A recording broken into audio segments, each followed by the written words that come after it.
This lesson with all the students in my entire school, where they did this on an individual basis. We've also done this with the staff, where they talked about it in their classroom. And then we've also taken another step back and talked about it as an overarching school. And we talk about, one, there's things that we don't have control over. If you look at the bottom part of the soil, we don't have control necessarily over what the cultural norms are within the community. We don't have control over what their social economic status is, what the type of learners they are, or the experiences they have. Boy, some of our students come in with stories that are just utterly heartbreaking. And sometimes we come in with stories that the students are so privileged that they don't connect to the struggles of other people. I've seen both. I've worked at schools where students can barely afford the shoes on their feet, or they're more worried about their safety getting home or the meal. And I've also worked with students who parents pick them up in a Ferrari and they're complaining because, God, I gotta go to France again this summer. So, but they're still kids. They still have the same issues, more or less. But we do have control over the roots. What do we value? What are our core values, either in our classroom or in our school? And this is what roots us to the ground.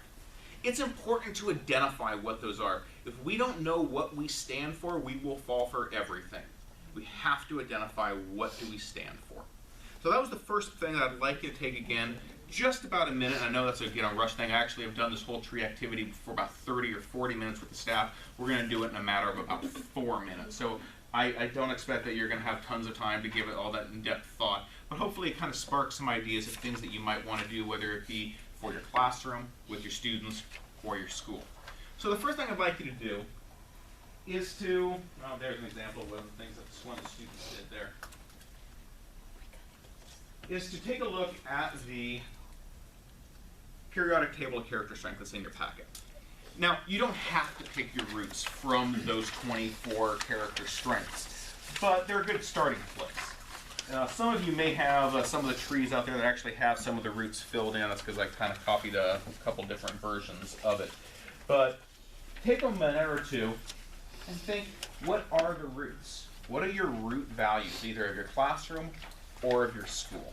And take a few minutes and write those in to that tree. You can either use that large tree, you're welcome to take that, or there's a couple small versions of that inside the packet as well.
When we did this as our staff,